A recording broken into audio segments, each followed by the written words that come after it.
नमस्कार दोस्तों, मेरा नाम है विमल सिंह। बालाजी स्टडी अड्डा में आप सभी का स्वागत।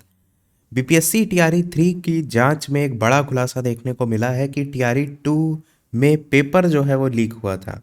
बहुत बड़ी खबर है क्योंकि टीआरई 2 में कितने ही अभ्यर्थियों का चयन हुआ है और कितने ही अभ्यर्थी बॉर्डर लाइन से बाहर हो गए हैं। ये न्यूज़ निकल कर के आई है भास्कर से, दैनिक भास्कर जो है कि टीआरई 3 पेपर लीक की जांच में हुआ खुलासा। शिक्षक बहाली टीआरई 2 का पेपर भी लीक था। 1.22 लाख पास हुए थे। परीक्षा माफिया पेपर लेने बिहार सरकार का बोर्ड लगी स्कॉर्पियो से आए थे। न्यूज़ आपकी पटना से, जिसमें बताया गया है शिक्षक भर्ती परीक्षा टीआरई 3 के पेपर लीक मामले में ईओयू ने कोर्ट में चार्जशीट जमा कर दी है।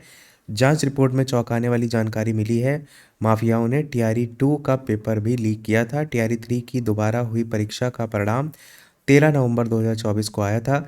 44,704 सफल हुए थे और 15 मार्च 2024 को टीआरई 3 की परीक्षा जो है वो थी। परीक्षा से पहले ही माफियाओं ने पेपर लीक कर दिया था। परीक्षा रद्द हुई थी। 19 से 22 जुलाई और 2024 तक टीआरई 3 की दोबारा परीक्षा हुई थी। इस मामले में ईओयू में 16 मार्च 2024 को केस किया था। अब तक 266 लोगों से अधिक की गिरफ्तारी भी हो चुकी है। गौरतलब है कि टीआरई 2 की परीक्षा 7 से 15 दिसंबर 2022 तक हुई थी। करीब 1.22 लाख अभ्यर्थी इसमें सफल हुए थे।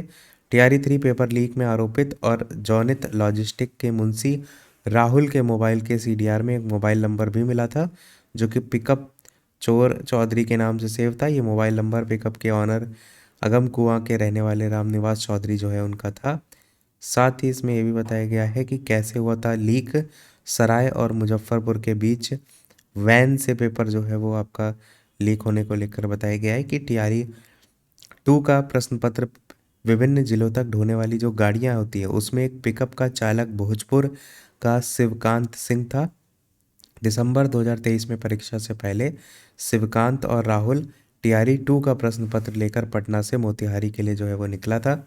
शिवकांत ने बताया कि सराय टोल टैक्स पहुंचने पर राहुल ने गाड़ी रुकवा दी। वहां बिहार सरकार लिखी हुई स्कॉर्पियो और एक अल्ट्रॉस कार आई थी, जिसमें 6 से 7 लोग उतरे थे। फिर पिकअप से प्रश्न पत्र वाला एक बॉक्स उतारकर स्कॉर्पियो में रखा गया था। सुमित पिकअप में बैठ गया था। स्कॉर्पियो और अल्ट्रोज आगे निकल गई थी। फिर शिवकांत और सुमित पिकअप लेकर मोतिहारी के लिए निकले थे।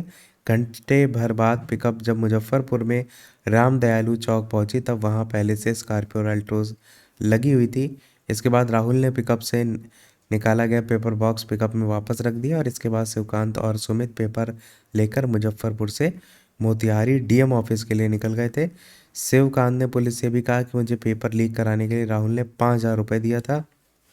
रामनिवास चौधरी के अनुसार 2023 के दिसंबर महीने में परीक्षा से पहले टीआरई 2 का प्रश्न पत्र ट्रांसपोर्टेशन के दौरान लीक कराया गया था और इसके एवज में राहुल ने उन्हें गाड़ी के भाड़ा के अलावा 8,000 रुपये भी दिए थे। टीआरई 3 में भी डीटीडीसी वालों ने जिलों में प्रश्न पत्र भेजने के लिए इसके पिकअप वैन का इस्तेमाल किया था और प्रश्न पत्र लीक हुआ था। इसके लिए राहुल ने श्रीनिवास को 25,000 रुपये दिए थे। साथ ही टीआरई 3 में भी बिहार शरीफ ले जाने वाली जो पिकअप वैन है उससे पेपर लीक हुआ था। उसको लेकर के भी बताया गया कि एक ढाबे पर पिकअप वैन रोककर प्रश्न पत्र लीक किया गया था। इस काम के लिए वैन चालक राम भवन पासवान को 7,000 रुपये दिए गए थे। पेपर लीक का मास्टरमाइंड संजीव मुखिया और उसका बेटा डॉक्टर शिव था। जेल से फ़ोन करके सबूत मिटवाया। 3 कोचिंग संचालक भी इसमें जांच के घेरे में हैं। उसकी बात भी यहाँ पर जो है वो की गई है।